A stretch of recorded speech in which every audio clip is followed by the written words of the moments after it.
ಈಗ ಕೈಮಾ ಉಂಡೆಗೆ ಮತ್ತು ನಾನು ಕೈಮಾ ಸಾರಿಗೆ ಸಪ್ರೇಟಾಗಿ ರುಬ್ಕೋತೀನಿ.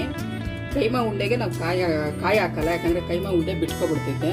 ಕೈಮಾ ಉಂಡೆಗೆ ರುಬ್ಕೊಳ್ಳೋಕ್ಕೆ ಅಂತ ಬೆಳ್ಳುಳ್ಳಿ ಸ್ವಲ್ಪ, ಶುಂಠಿ ಸ್ವಲ್ಪ, ಒಂದು ಈರುಳ್ಳಿ, 1 ಸ್ಪೂನು ಅಚ್ಕಾರದ ಪುಡಿ, 1.5 ಸ್ಪೂನ್ ಧನಿಯಾ ಪುಡಿ. ನಾನು ಇಲ್ಲಿ ಚಕ್ಕೆ ಲವಂಗ ಬಳಸ್ತಾ ಇಲ್ಲ, ಹಾಗಾಗಿ ಇದು ಗರಂ ಮಸಾಲವನ್ನು ಉಪಯೋಗಿಸ್ತಾ ಇದ್ದೀನಿ. ಸ್ವಲ್ಪ 2ರಿಂದ 3 ಸ್ಪೂನು ಕಡಲೆ ಪಪ್ಪಿನ ಪುಡಿ, ಆಮೇಲೆ ಸ್ವಲ್ಪ ಹಚ್ಚಿದ ಕೊತ್ತಂಬರಿ ಸೊಪ್ಪು, ಪುದೀನ ಸೊಪ್ಪು, ಅದನ್ನು ಹಾಗೆ ಹಾಕ್ಕೊಂಡು ಕೈಮಾಗ ಮಿಕ್ಸ್ ಮಾಡ್ಕೊಳ್ಳೋದು. ಮಿಕ್ಸಿ ಜಾರ್ಗೆ ಒಂದೊಂದಾಗಿ ಹಾಕ್ಕೊಂಡು ಕಾಯಿ ಮತ್ತು ಚಕ್ಕೆ ಲವಂಗ ಮತ್ತು ಮೆಣಸನ್ನು ಒಟ್ಟಿಗೆ ಹಾಕ್ಕೊಳ್ಳಿ, ಯಾಕಂದರೆ ನುಣ್ಣು ಆಗಬೇಕು ಚಕ್ಕೆ ಲವಂಗ ಎಲ್ಲ. ಸ್ಟಾಪ್ ಮಾಡಿ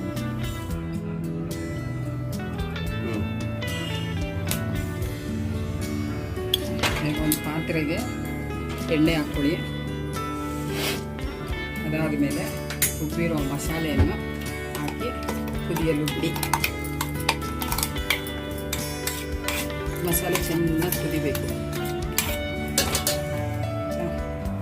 ಸ್ಟಾಪ್ ಮಾಡಿ ಅದಕ್ಕೆ ಗರಂ ಮಸಾಲ, ಧನಿಯಾ ಪೌಡರು ಮತ್ತು ಅಚ್ಕಾರದ ಪುಡಿಯನ್ನು ಹಾಕಿ ಸೇರಿಸಿಕೊಂಡು ರುಬ್ಕೋಬೇಕು. ಈ ಕೈಮಾನ ಸ್ವಲ್ಪ ರುಬ್ಬಿಕೊಳ್ಳಿ. ಏನಂತಾರೆ ಅದನ್ನು, ಒಂದು ರೌಂಡ್ ಎನಿಸಿದ್ರೆ ಸಾಕು. ತೀರಾ ನುಣ್ಣಗೆ ರುಬ್ಬಿದ್ರೆ ಒಂಥರ ಪೇಸ್ಟ್ ಥರ ಆಗ್ಬಿಡುತ್ತೆ. ಈಗ ಕೈಮಾ ಉಂಡೆ ಮಾಡಬೇಕಾದ್ರೆ ರುಚಿಗೆ ತಕ್ಕಷ್ಟು ಉಪ್ಪನ್ನು ಒಂದು ಸ್ವಲ್ಪ ಮಿಕ್ಸ್ ಮಾಡ್ಕೊಳ್ಳಿ. 1ರಿಂದ 1.5 ಸ್ಪೂನ್ ಅಷ್ಟು. ಆಮೇಲೆ ಅದಕ್ಕೆ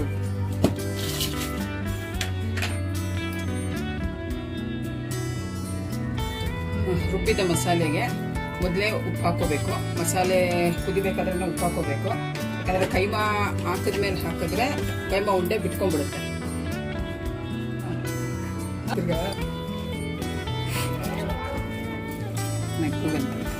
ರೆಡಿ ಇದು ಮಾಡ್ತಾ ಇದೆಯಾ?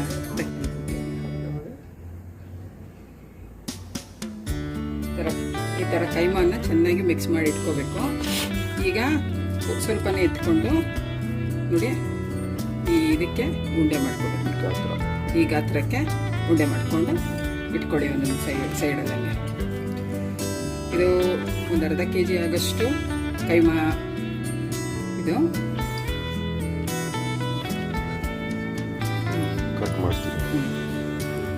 ಈ ಥರ ಗುಂಡಕ್ಕೆ ರೌಂಡ್ ಮಾಡಿಕೊಂಡು ಕೈಮಾನ ಈ ಥರ ಗುಂಡಕ್ಕೆ ರೌಂಡ್ ಮಾಡ್ಕೋಬೇಕು. ಚೆನ್ನಾಗಿ ಮಳ್ತಾ ಇರಬೇಕು ಸಾರು.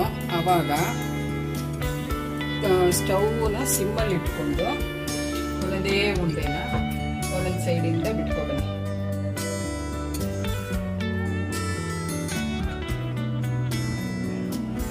ಜಾಸ್ತಿ ಜೋರ ಫ್ಲೇಮ್ ಇಟ್ಕೊಂಡ್ರೆ ಉಂಡೆಗಳು ಹೊಡೆದೋಗುತ್ತೆ.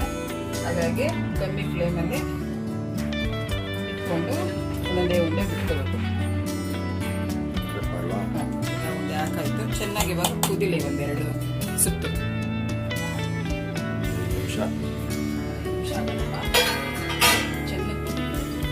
ಈಗ ಕೈಮಾ ಸಾರು ರೆಡಿ ಆಗಿದೆ. ಇದನ್ನು ಸರ್ವಿಂಗ್ ಬೌಲ್ಗೆ ಹಾಕ್ಕೊಂಡು ಸರ್ವ್ ಮಾಡಿಕೊಂಡ್ರೆ ಇದು ಚಪಾತಿಗೆ ಆಮೇಲೆ ಮುದ್ದೆಗೆ ಎಲ್ಲ ತುಂಬ ರುಚಿಯಾಗಿದೆ.